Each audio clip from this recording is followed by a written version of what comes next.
शिल्पा की आदतें ठीक नहीं थी। वो ना बोलने से पहले कुछ सोचती और ना ही कुछ करने में। उसकी इस आदत से सभी परेशान रहते। बहन, घर पर मेहमान आए हैं और शक्कर खत्म है। थोड़ी शक्कर दे दो, मैं बाजार जाऊंगी तो ले आऊंगी। अरे शिखा बहन, तुम तो माफी करे। जब देखो तुम्हारे घर में कुछ न कुछ खत्म ही रहता है। अरे शिल्पा, चिल्ला क्यों रही हो? कहा ना घर में मेहमान बैठे हैं, सुन लेंगे। सुन लेंगे तो सुन ले, तुम लोगों की मांगने वाली आदत तो बंद होगी। अच्छा शिल्पा, ना दो शक्कर, लेकिन बात तो अच्छे से करो। एक कटोरी शक्कर के लिए तुमने मेरी बड़ी बेइज्जती कर दी। शिल्पा बड़बड़ाते अंदर चली जाती है तो शिखा भी घर चली जाती है।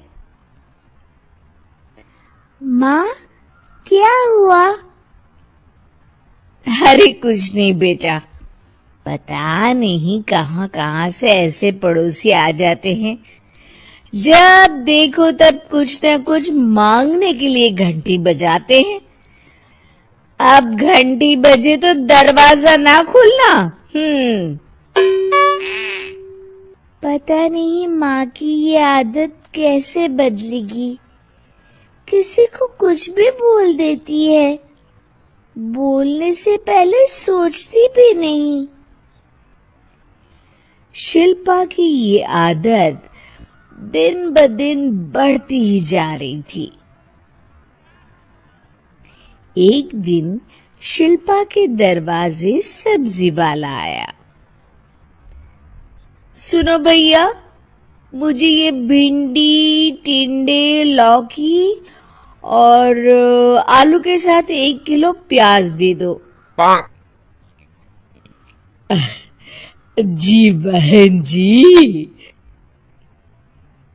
वो एक एक कर सारा सामान पैक कर देता है। कितने पैसे दूं? 220 रुपए पूरे। अरे इतना महंगा नहीं। हाँ, मैं तो सिर्फ 150 दूंगी।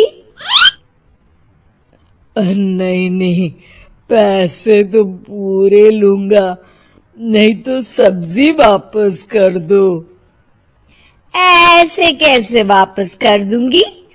मैं तो एक भी सब्जी वापस नहीं करूंगी। और हाँ, रही बात पैसों की, तो लेना है तो 150 ले लो, वरना मेरे मोहल्ले में घुसने तक नहीं दूंगी। हाँ। अरे नहीं नहीं बहन, हम लोग गरीब लोग हैं, ऐसा ना करो। पकड़ो ये 150 और दफा हो जाओ। शिल्पा की बेटी अंदर से ये सब देख रही थी। शिल्पा, तूने तो हद कर दी। बेचारा गरीब आदमी, उसका तो गुजारा ही इसी से होता है। बोलने से पहले सोचा कर बेटा। माँ, आप चुप रहो। घर चलाना बच्चों का खेल नहीं, और वैसे भी इतनी महंगी सब्जी थोड़ी ना होती है। आपको तो सिर्फ खाने से मतलब है, लेकिन मुझे तो सब सोचना पड़ता है ना। शिल्पा की सास ये बात सुनकर दुखी हो जाती हैं। शिल्पा की बेटी शिल्पा की ये सारी बातें सुन रही होती है।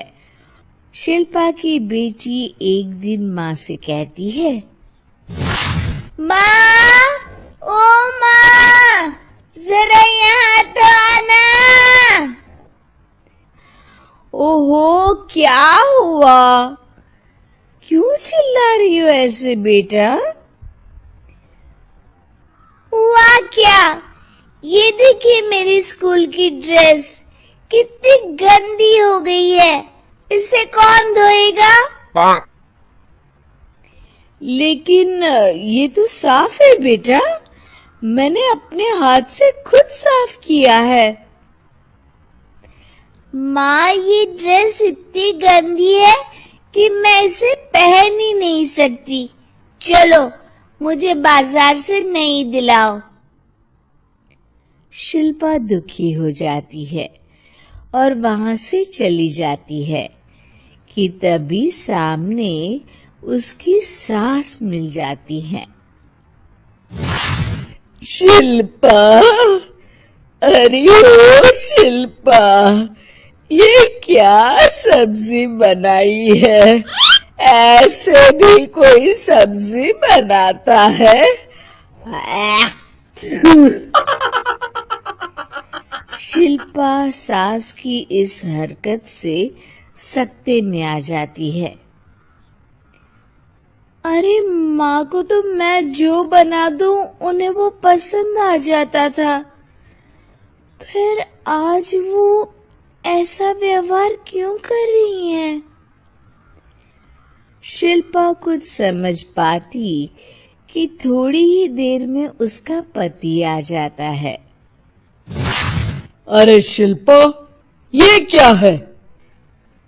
क्या हुआ आपको?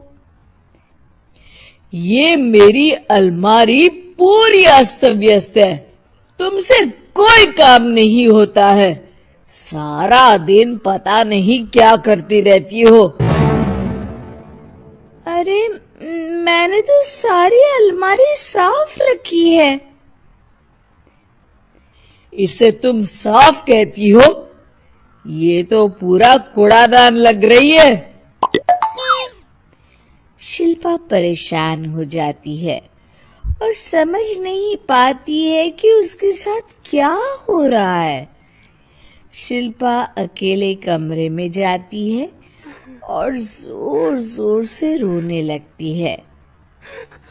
तभी वहां उसका पति, सास और बेटी आ जाते हैं। शिल्पा उन लोगों को देखकर और जोर जोर से रोने लगती है।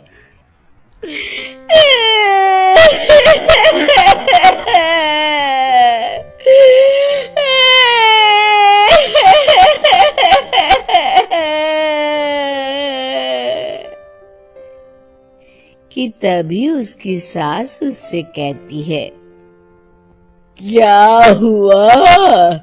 यहाँ बैठकर रोती रहोगी या फिर खाने को भी कुछ बनाओगी?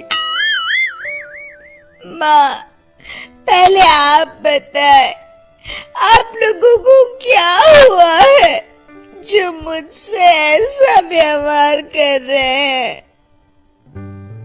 वही हुआ है जो तुम्हें रोज होता है। मैं समझी नहीं। माँ, आज घर वालों ने आपसे बुरा व्यवहार किया तो आपको कितना बुरा लगा ना? हाँ, मुझे बहुत बुरा लगा। मुझे अच्छा नहीं लगता कोई मुझसे इस तरह से बात करे। सही कहा शिल्पा, जो चीज तुम्हें खुद के लिए अच्छी नहीं लगती वो तुम्हें दूसरों के साथ भी तो नहीं करनी चाहिए। बेटा, हम तुम्हारे अपने हैं, फिर भी तुम्हें अपनों की बात का बुरा लगा। लेकिन सोचो, जिन बाहर के लोगों से तुम ऐसा व्यवहार करती हो, उन उन्हें कैसा लगता होगा। हाँ माँ, आप सच कह रही हैं। मैं आप लोगों से माफी मांगती हूँ। मुझे कड़वा नहीं बोलना चाहिए। मैं समझ गई। मैं आपकी हूँ, इसलिए आप लोगों ने मुझे सुधरने का वक्त दिया और मेरा साथ दिया। लेकिन जिन बाहर के लोगों से मैं बुरा व्यवहार करती आई, वो लोग मेरे कड़वे बोल से कितने दुखी होते होंगे। मैं वादा करती हूँ, आज से ऐसा व्यवहार किसी के साथ नहीं करूंगी। सीख, हमें दूसरों के साथ वैसा ही व्यवहार करना चाहिए जो हम खुद के लिए अपेक्षा करते हैं।